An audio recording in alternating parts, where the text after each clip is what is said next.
I found this out later because of LSU and how insular it is, for lack of a better term. A lot of the people that I knew from out of state still had some sort of connection to LSU, and I had none, which once I got there, I realized was kind of crazy and not really normal for somewhere like that. And so I had learned that from girls that I knew that were from DC that I'd met. They told me basically all of that we were all just kind of lumped together as East versus all of the individual parishes and them knowing everything about you. And so it was different in the sense that nobody knew who I was, which can be obviously challenging because you don't have really anybody to vouch for you, if that makes sense.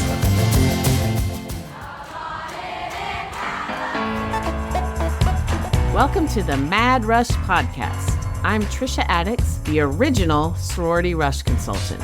While the stories I have to share are nothing short of astonishing, this podcast goes beyond the wild client tales and sorority life. I'll be engaging with fascinating guests from both within and outside the Greek world, uncovering the surprising connections that bind us all together. Join me for a journey that's as entertaining as it is enlightening. Welcome to Mad Rush.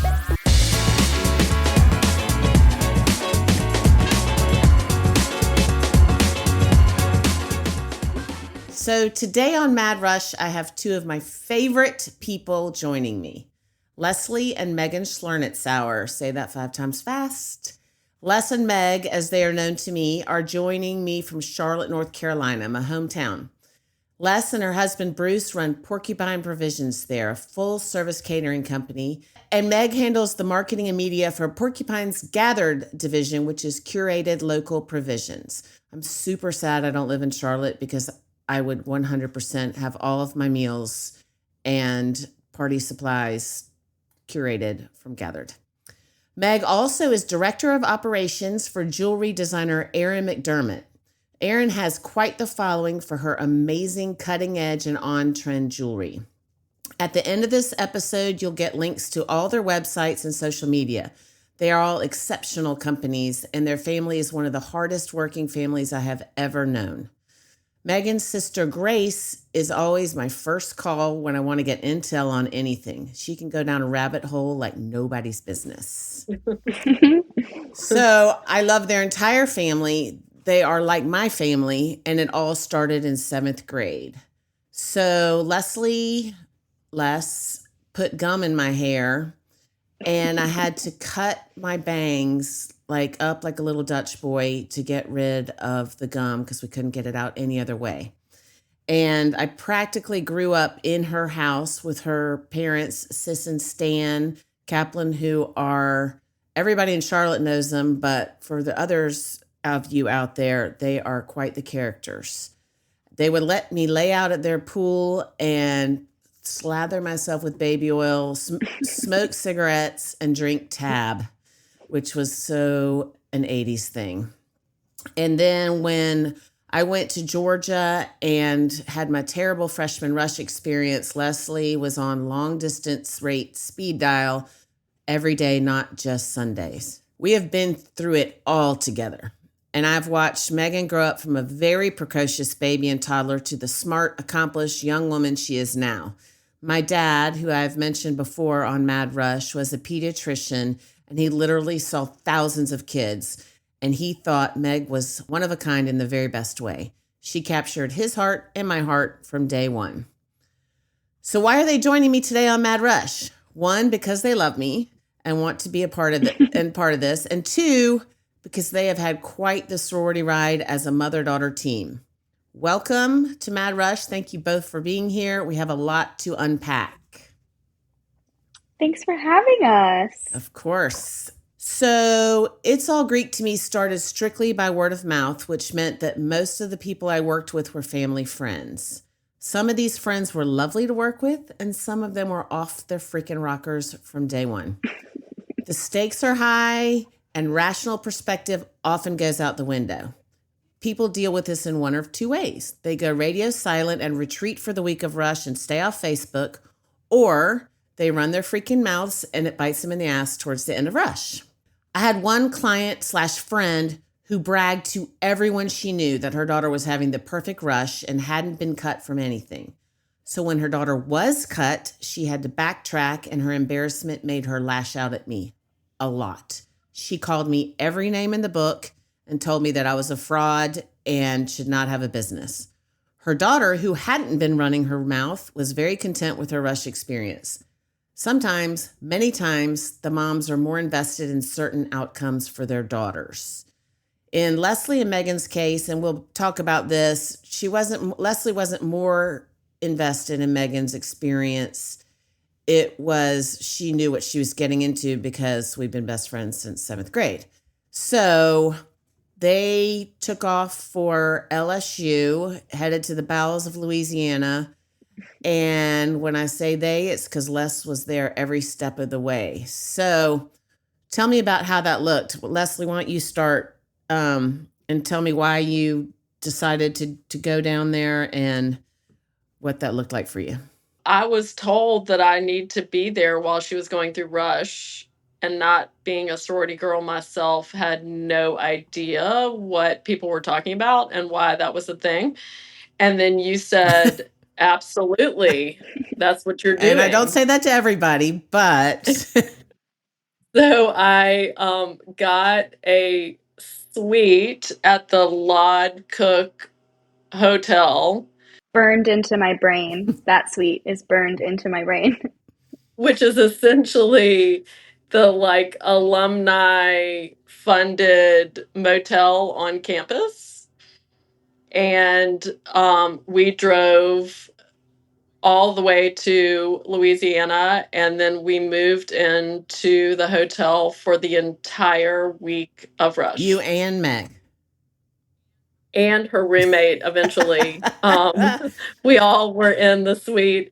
I was doing their laundry in between sweating sessions of whatever they were doing, and getting them food and driving them to each session every day. So what she's saying is Session is someone who went to school up north. Session was rush party, but continue. And it was one of the longest weeks of my life, and I wasn't going through it. So for her, it was a lot more than that. And talk about, so Leslie, I mentioned, has a catering company, and she's also a wine aficionado. She wrote a very cool article about my dad after he died, because my dad also loved wine and was really into it. But I'm curious, how much wine did you pack to take down to LSU with you, for you alone in your suite, which turned out you weren't alone? I'm pretty sure I took more than a case of wine, and I'm pretty sure I drank more than a case of wine by myself. I'm pretty sure of both of those things. So what we're getting is that it's a very stressful week, and you are on the sun in Louisiana. It's hot as hell. And so that's why you had to do rush between every freaking party. And you also had she walked blisters onto her feet because she walks every morning. And so she would walk every morning around the lake. And by the time she left, when she went to fly home, she sent me a picture when it had all hit her, the week was over, she finally got to feel what it felt like. Blisters the size of her entire heel that she had walked herself from stress of being there. Yes, stress. And I was on every one of those walks with her. Mm-hmm. Yes. So, Meg, what year did you go through rush at LSU? Because I don't think I had my business yet. Because you were my, No. You were. I would like to say I was the first unofficial official. Right. I'm sure I wasn't, but I'll take credit for that. Yeah, that was 2014, right? 2014. Yeah. Mm-hmm. So for some reason, after going through this with Leslie and Megan, decided that it would be a good idea to start a business. I don't know what the hell I was thinking. So, Meg, talk about, so a lot of people listening are about to go through rush, and a lot of them are from out of state. Talk about your experience, the details of going to school out of state, the challenges that you faced, and what rush was like for you. Sure. So as Trish and my mom went to Country Day, the whole time. I went for 13 years. So I'd been with the same group of 120-ish people for 13 years. And so I was ready to get out. I was ready to go. I wanted to go far away. And then I finally kind of realized, as if somebody coming into Country Day midway through, kind of what that felt like. They called me Yankee because I was so northern. North Carolina. From North Carolina. I was so northern. And for a lot of you who I guess are going through Rush right now, you know that, I know it's probably pretty similar in Alabama and Georgia. They divide you into like individual schools, zip codes, parishes is what they call them down there, which is counties. Like they divide you up and they know everything about you. They know everyone that you knew. They know, you know, your entire family, everything, your sisters, your boyfriends, whatever. But if you're not from there, they don't really know that much. And so they have to rely on their, you know, kind of their network of people, but you're not divided. So I was just east, and that was pretty much anybody that was east of Louisiana. And then there was west, which was anybody that was west of Louisiana. So you really get kind of positioned into a much larger group of people. Did you know you were in this group, or was this what you found out later? I found this out later because of LSU and how insular it is, for lack of a better term. A lot of the people that I knew from out of state still had some sort of connection to LSU, and I had none, which once I got there, I realized was kind of crazy, then not really normal for somewhere like that. And so I had learned that from girls that I knew that were from DC, that I'd met. They told me basically all of that we were all just kind of lumped together as East versus all of the individual parishes and them knowing everything about you.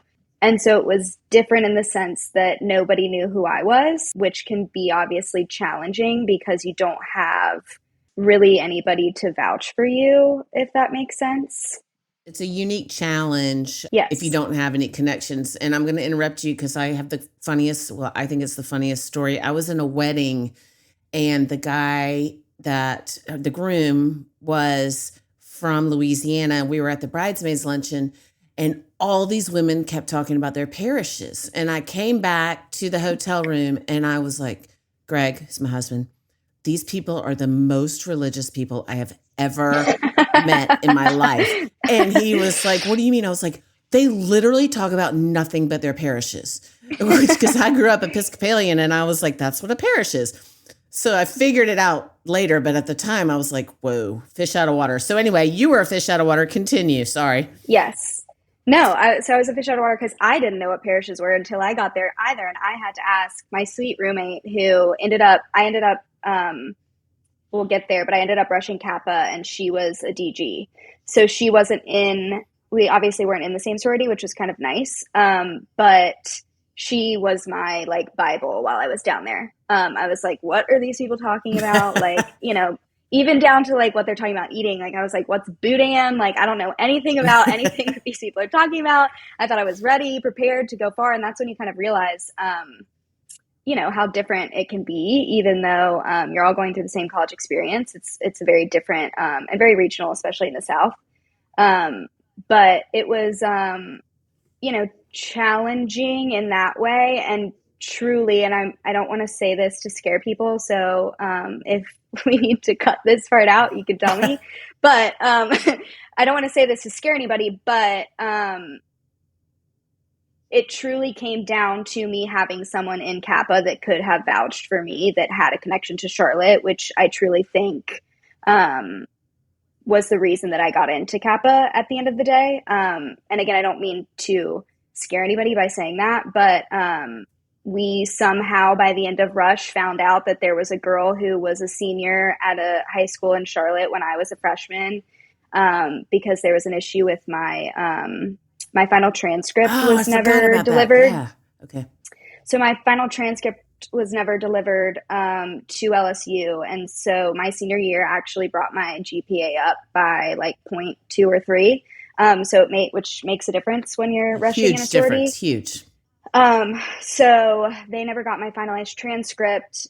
So the GPA that they were using to judge me off of wasn't my actual GPA, and she was able to say she came from I was grateful enough to go to a very great school that was very competitive and hard. and that my GPA from that school didn't really line up with the GPAs of some other public schools in the nation. And so she was able to say, even if she does technically only have this GPA, I can vouch for the fact that her course load was vigorous and that she's a good student. So that really was, I truly still think to this day, the only reason that I got into Kappa, and that was the reason that I was cut from a lot of sororities. You make you make a really good point there that I want to reiterate to people going through Rush. One, GPA is really important, and this is also for high school students. But two, you need to make sure that your transcript, is correct, and you need to make sure that if you don't have a GPA that's a 3.0, preferably a 3.2, but at least a 3.0, you need to, give them a reason why. And it sounds like this person stood up for you and was like, at Country Day, which is where Megan went, it's very competitive, and a 3 whatever, I'm not saying you had that, but a 3 whatever looks not, but it's also not the bowels of Louisiana, some school where, anyway, I just wanted to reiterate that. Without being offensive, right. They are 49th in the nation in public schooling, so it's a little different. Right, exactly. But yes, so it really, it was different in a lot of ways. And I think also, and I say this all the time too, Trisha prepared my mom, and I think the two of them chose not to tell me certain things that I'm very grateful that they did not tell me, because I think that's the story of our lives. We haven't told you a lot of stuff. Yeah. I think having I was already nervous to be going through it, but I think had I known more, because like my mom said, she wasn't in sororities. Everybody that I knew was going places where people knew you. So you pretty much just went into, at Georgia, they all go to Theta, or, you kind of just file into where the other people from your school kind of go, unless you do something that you shouldn't, which Trisha tells you all the things you shouldn't be doing. So unless you're being, buddy with someone's boyfriend, or posting bikini pictures. I like the way you say that, internet. buddy with somebody's boyfriend. Yes. That's a good way to put it. Or you're posting bikini pictures on the internet. Most of the girls file into certain sororities at more regionally local schools. So for something like this, I think if I had truly known what I was getting into, I might have been too scared to fully go through with it. And then on the, tail end of it, really realizing what I had gone through was kind of crazy, because it was basically 10 days of rush with a bunch of people that I didn't know. And you meet them all that week too. So you don't even I had met my roommate, I had met all the people around me. So it can be scary. Yeah, scary. And again, I was on the phone with your mom most of the time. Yeah. So Leslie, I know the answer to this, but what would have happened if Megan didn't get into a sorority, or I don't think you had any other options at the end, did you? No, it was just Kappa.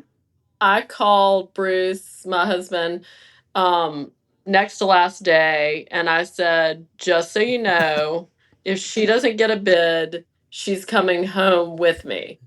And he said, you have lost your mind. And I said, perhaps, but I'm just speaking the truth. I'm eating the ticket. We're loading her stuff back in the car, and we're coming home.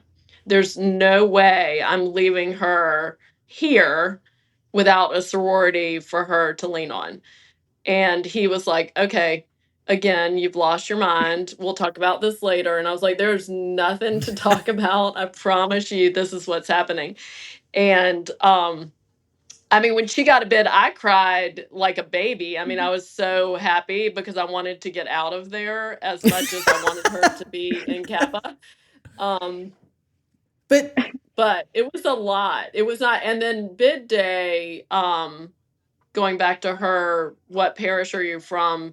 So bid day, several moms came up to me and said, oh my gosh, who's your daughter? And I said, Megan Schlernitzauer. And they're like, oh my gosh, we were all talking about you last night, trying to figure out where you were from and what you did and what sorority you were in and blah blah blah. And I was like, oh my gosh, I need to leave. Like, I need to get out now, because I was none of those things. I wasn't going to measure up to any of the answers they were looking for, but it was a lot. That is something I want to point out too. And I said this, I think I said, well, I know I said it at some point, but I don't think every person or every mom has to go through Rush, go through Rush with their daughter. But I thought it was very important for you.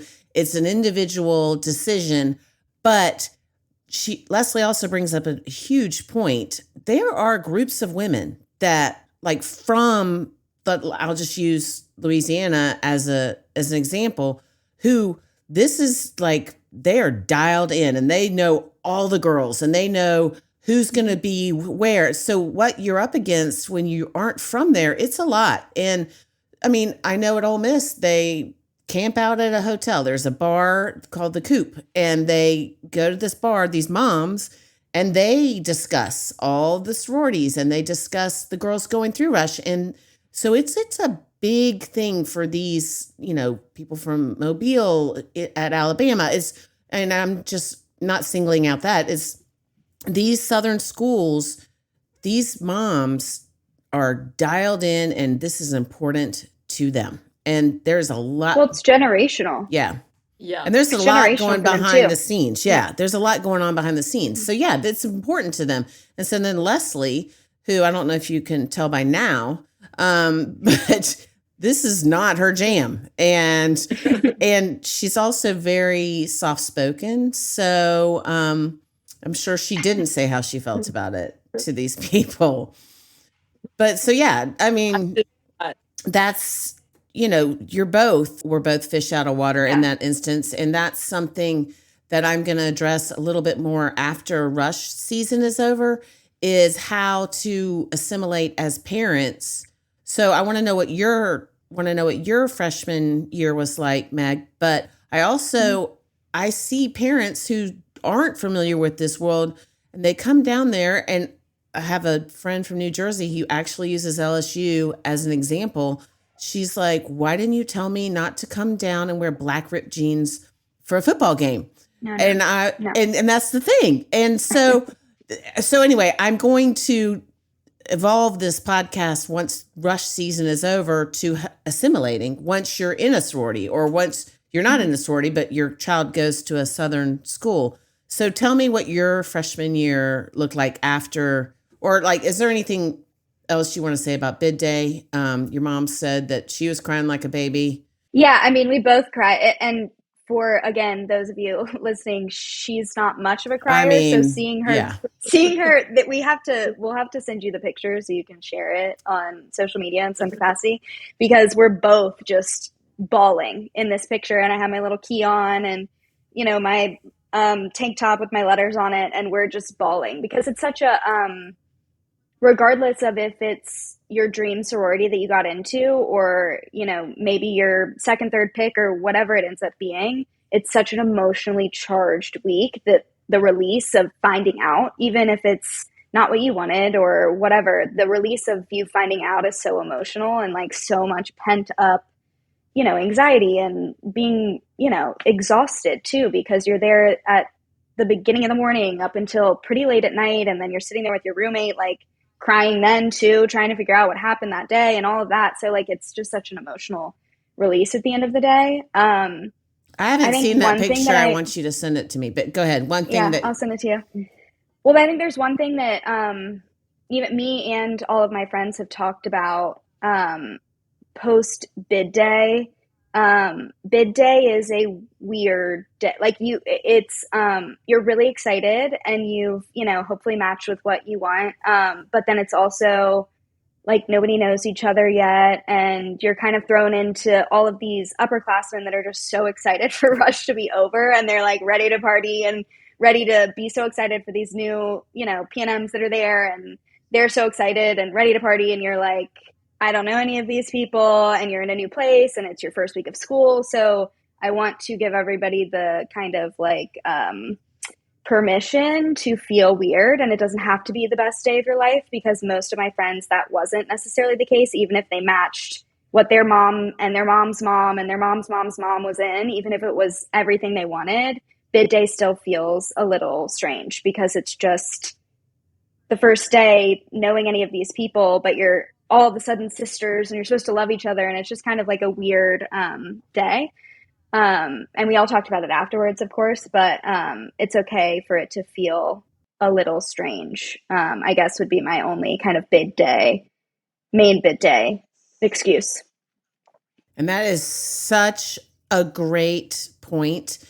And because, it's not add water, instant best friends. It's not like that. You want to find your people. You want to find these connections, which is the whole reason I do what I do but it's not the day of, it doesn't happen that day. And then people are like, wait a minute, this isn't the right place for me. And I think I talked about the last week, or we had a client who wanted to drop out after midnight. She's so happy, but she wanted to drop out because she was like, wait, I don't know these people and I don't want to do shots with them all night. And, this is not my jam, but it's great of you to give people permission to feel that, because that is a feeling that more people than not have after the initial excitement and the release of the emotions.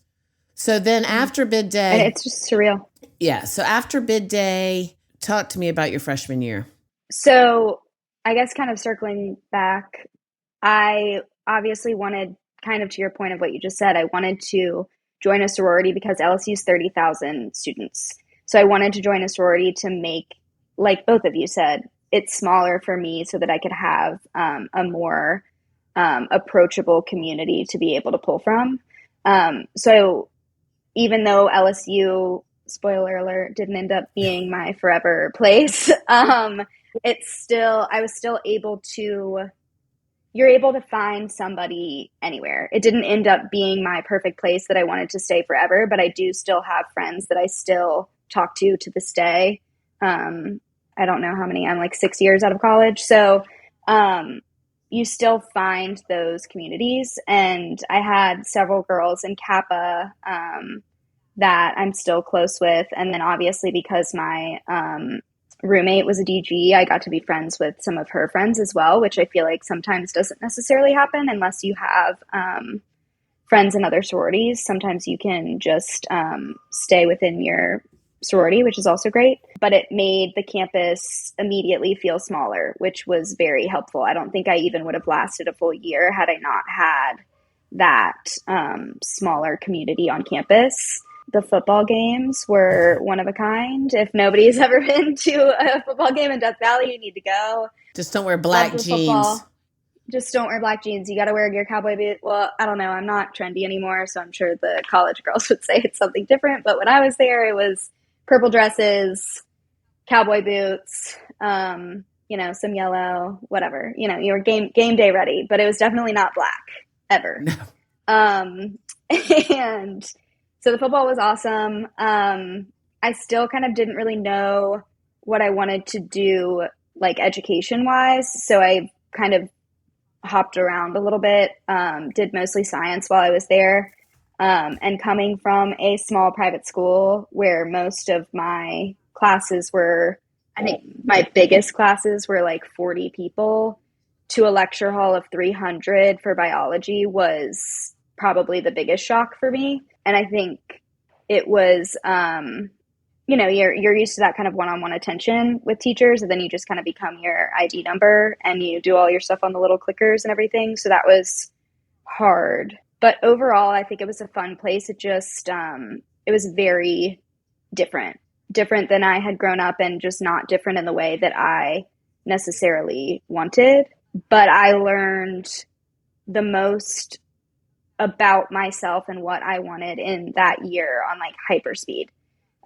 Sometimes it can take you a while to figure things out, but that year taught me the most of what I did and didn't want in a place. Because I think through the whole college application process, it's just stressful, and you're trying to be a good student so that you can get into any of these places. But sometimes it can be a lot of pressure for you to pick somewhere that you want to be for the next 4 years at 18. And again, giving people permission for it to not have to be your dream school the first time you go. That sometimes it honestly even takes more to want something else for yourself and it not be the plan that you thought you were going to do, or the plan that your parents thought you were going to do, or, you know, the plan that had the scholarship or whatever it may be. It's kind of okay. I think I realized by Thanksgiving when I went home and all my friends were so excited to go back to school, and I was dragging my feet going back to the airport to go back to Baton Rouge, that I was like, okay, this might not be my perfect place. And that's when I kind of started the whole transfer process. But I think had it not been for the sorority, like my mom said, it might have been really hard for me to even stay at all. And I wrote down permission again, and that's, yeah, you know, to have your unique journey is so important. And like you learned it in hyperspeed, but sometimes if you come home for Thanksgiving or Christmas, especially if you are going to a school where there's not a huge Greek system, or you haven't found your people yet, still give it a chance. Yes. Because I see a lot of clients are like, oh, I don't think this is for me. And then spring, it clicks. So I know it didn't for you. And that was, I don't know if I ever thought LSU was going to be the place for you. And we made that decision. We made that decision I made it with them on the fly at our house in Atlanta. We had gone to look at another school and she didn't like the other schools. So she was kind of like, all right, I'm going to go to LSU. And we were all like, okay, that might or might not work out. But what I'm saying to others is it wasn't the right place for Megan, but if you are feeling that way or feeling like you're not making these connections by Thanksgiving or Christmas, that's also super normal. It's totally. You guys are coming from this environment where you know all your friends from high school. You're still keeping in touch with those friends.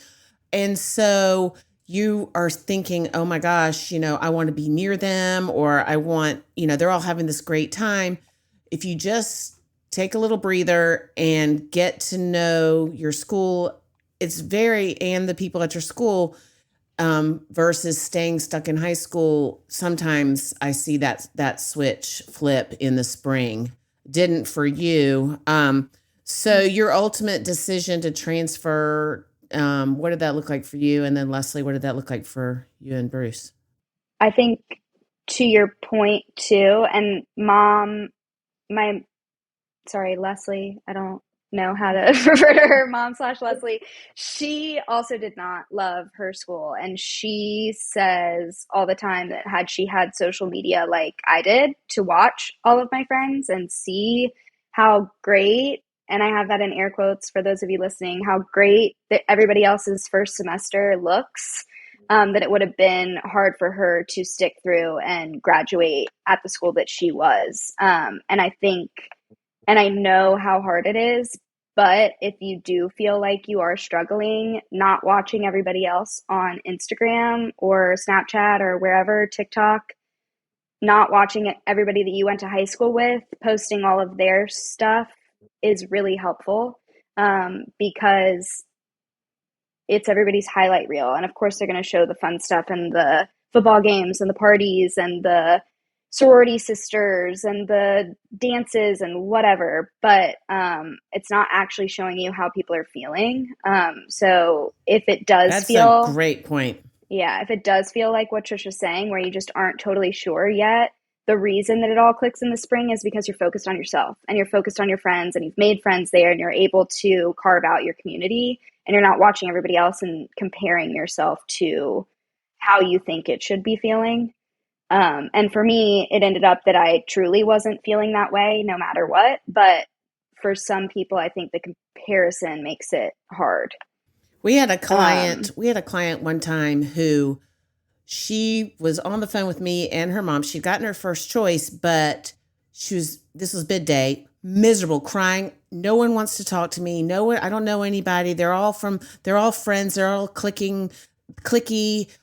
And she's like, I haven't even had one picture with anybody.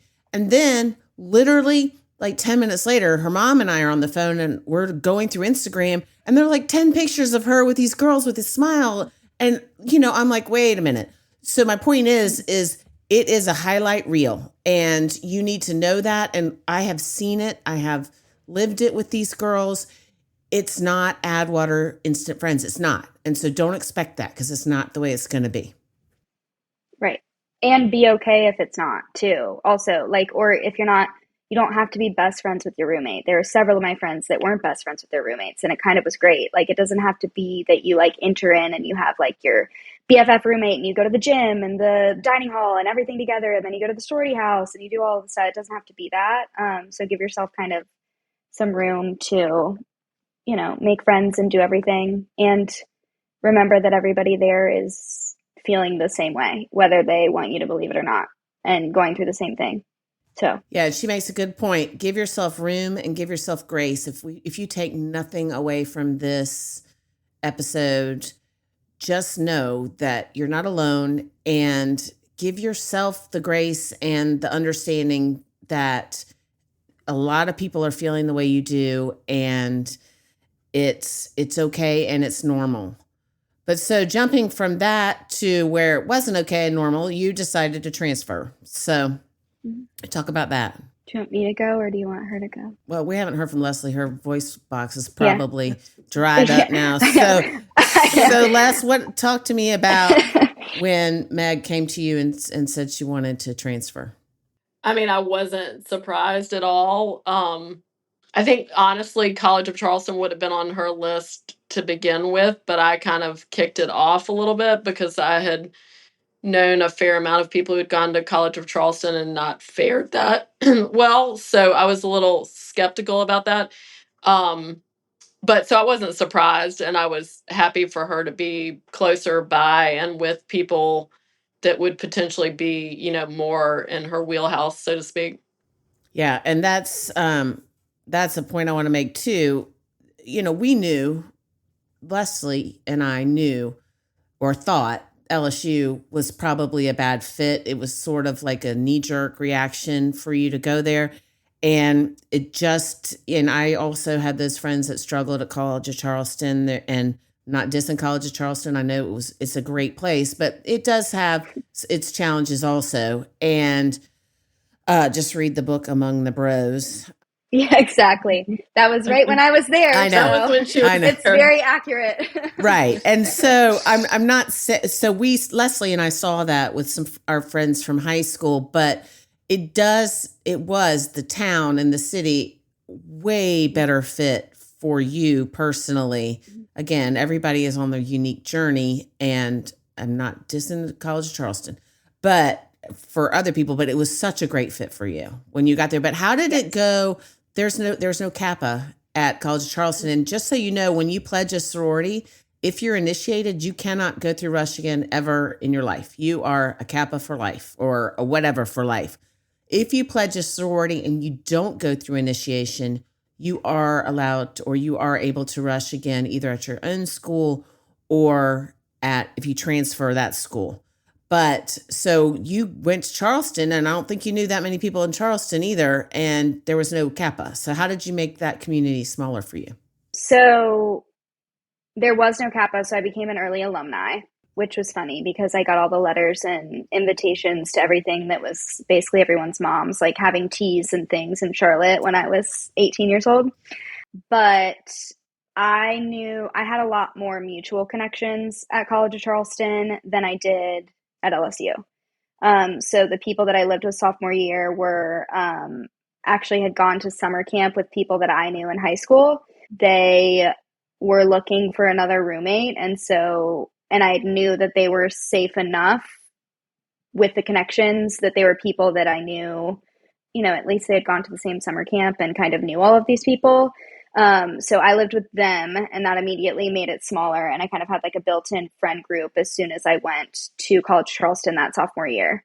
That group of people didn't end up being the people that I stayed friends with the entire time. I was younger than them, and they kind of already had a friend group again that I'd kind of come into. So I was able to, through that and through classes, which again were smaller and more regional, I was able to kind of carve out my own friend group. The guys who had connected me with that group of girls that I lived with, I still to this day remain friends with. And so I actually met a lot of girls through going to their fraternity events at College of Charleston. So even though I wasn't in a sorority, sororities weren't huge at College of Charleston. I mean, I knew that that was one thing that I did think about when I was transferring schools was if the schools had Kappa and how important that was for me.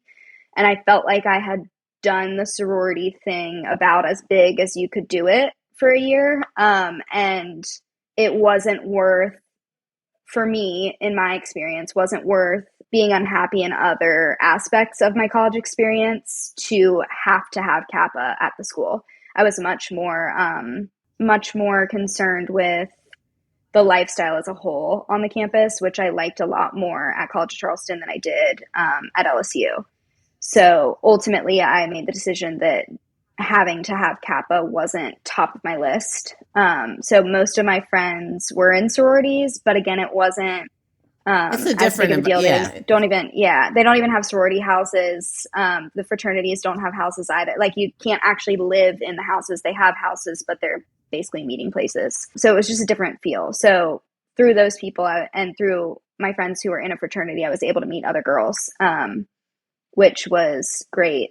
And actually summer school, because I transferred, I lost over a semester's worth of credits because I'd Wow. gone from a big state school to a liberal arts college. So I didn't have really any of the gen eds that I needed. So in order to graduate on time, I had to take summer school. And I still, to this day, summer school is my favorite. I loved summer school.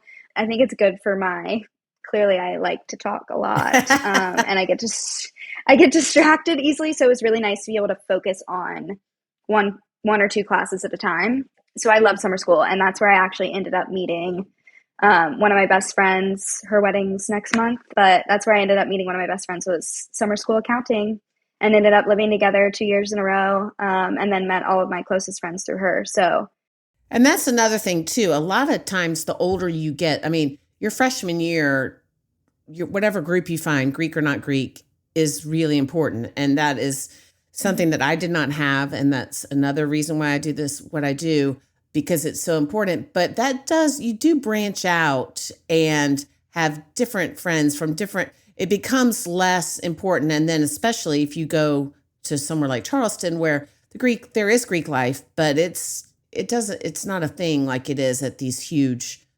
SEC, ACC, or Big Ten, whatever schools.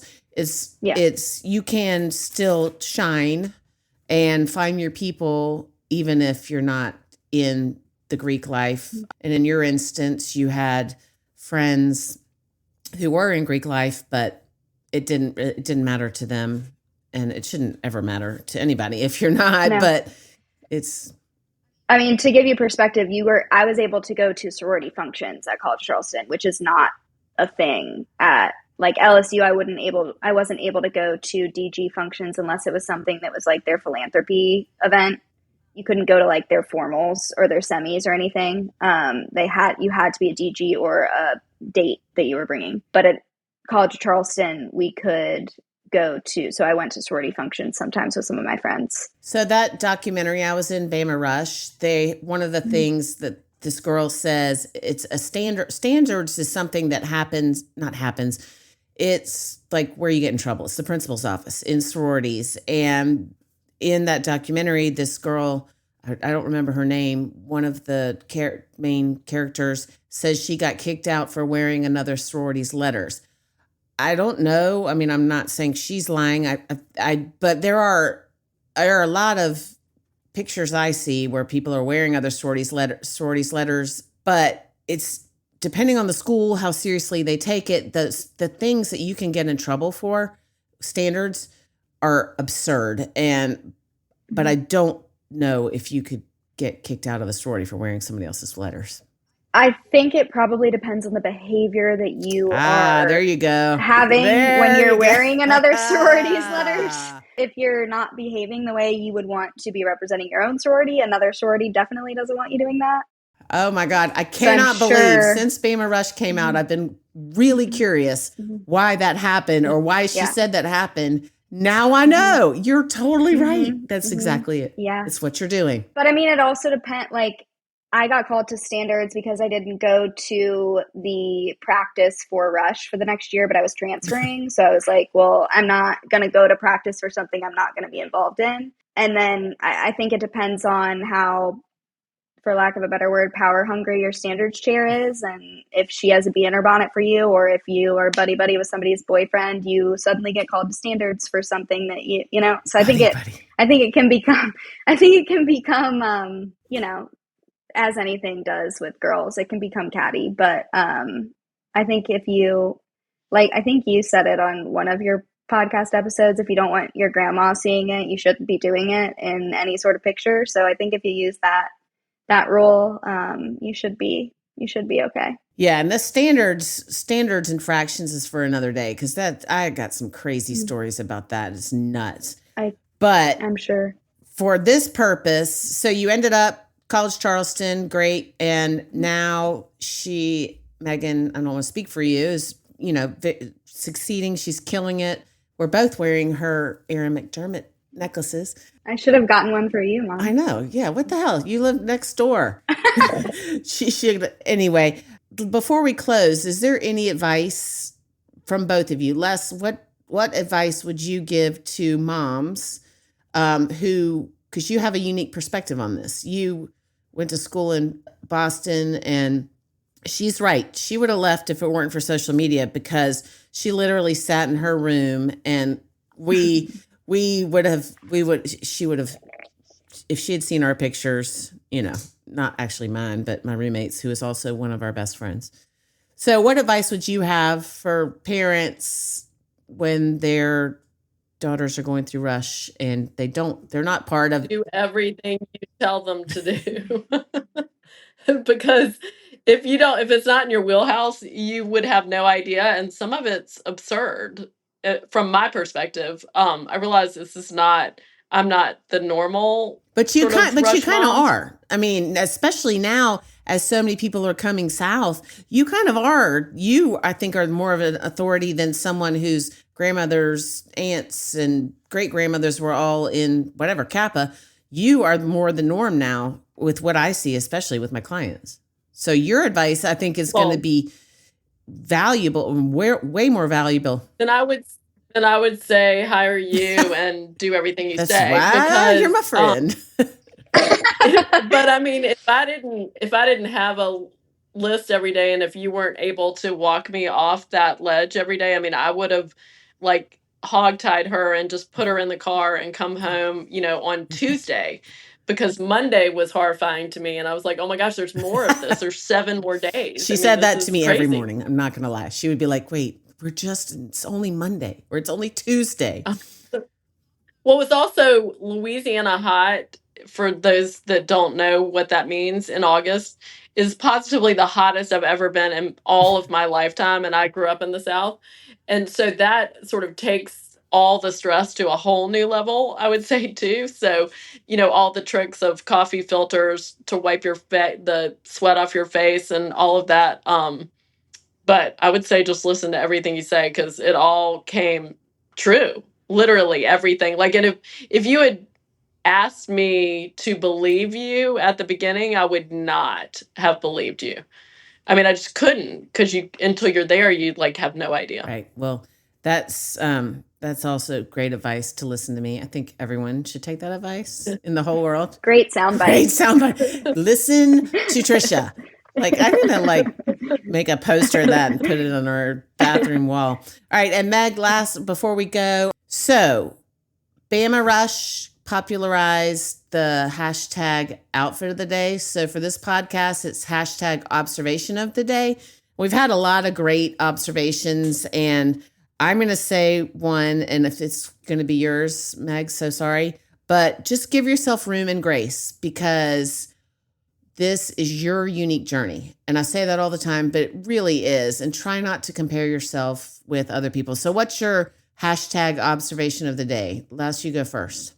I would have said the same thing. I wouldn't say give yourself grace, because I have a grace. And so that really doesn't work in our world. Not everybody needs one of those. We do, but not everybody. But I would say that you need sort of like time and perspective to sort of go through the whole process and realize sort of each minute of each day is just each minute of each day. But at the end, you'll be fine and everything will be all right. It just doesn't feel like it on the Monday that rush starts. Great observation. What about you, Meg? My observation of the day would be to listen to yourself and not everyone around you. Not that I had a lot of people trying to tell me what to do, but I think it's a big jump from high school to college, because you have had people telling you what to do your whole life up until then, and then suddenly you leave the nest and it's all your decisions. So I think at the end of the day, like Mom said, hindsight is 20/20, and it might not be the decision that you would make with the hindsight, but in that moment it was the right decision. So listen to yourself and stick to your guns. Well, not surprising, both amazing observations. And I know that the things that you've said are going to help parents and daughters. And it's a journey, and it's your unique journey. So thank you both for being here. I love you both very much. And I'm excited to hear this live, because I really think you're going to help a lot of people. Yay. So thank you very much. We're so proud of you. Thank you. Thank you. And full service catering in Charlotte, Porcupine Provisions, look no further. Erin McDermott jewelry is amazing. All the links will be in the notes for this podcast.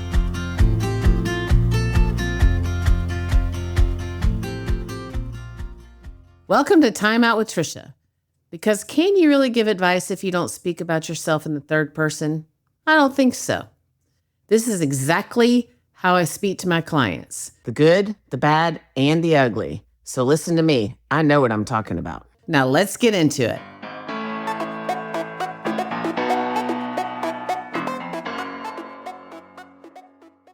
Every year I get calls from busy moms with the question, wait, do I need to go stay in a hotel near campus for the week or weeks of rush?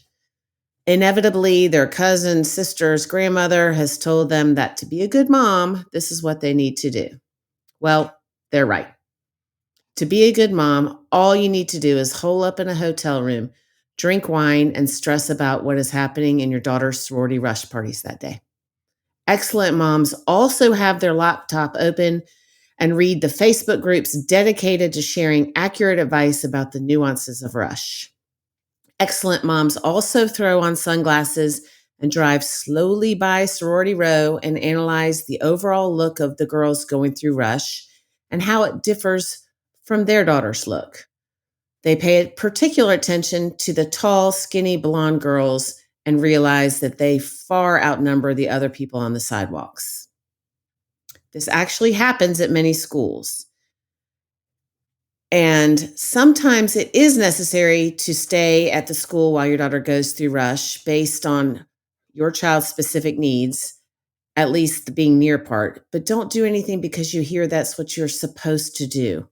I'm kidding. The way you parent should not change based on the fact that your daughter's going through rush. So do what works for you. Bid day has become a family affair at some places, and it's actually kind of cool to see and experience if you can swing it and if you want to. But none of this stuff is necessary. You'll possibly get a video of your daughter running by you if you're lucky, and then see her in the chaos at their new sorority house. But it is more about you wanting to do that than her needing you there. Same goes for bid day baskets. If you haven't heard about this, this is also a thing.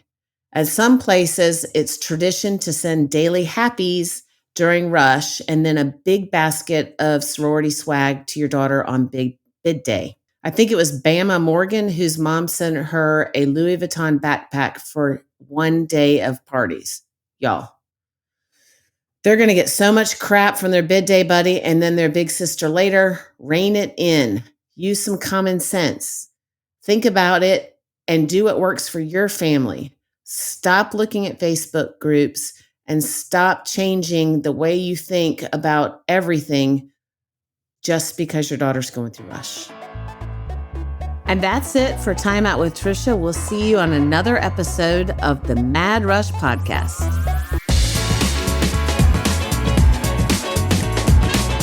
Thank you for tuning in to another episode of the Mad Rush Podcast. If you are enjoying this podcast, please consider leaving us a 5-star review. For additional Rush tips, updates, and more, please follow me on Instagram at Rush with Confidence. If you would like to reach out to us or for more information, please email info@madrushpod.com. This podcast is produced by Collier Landry and Don't Touch My Radio. Copyright Trisha Adams.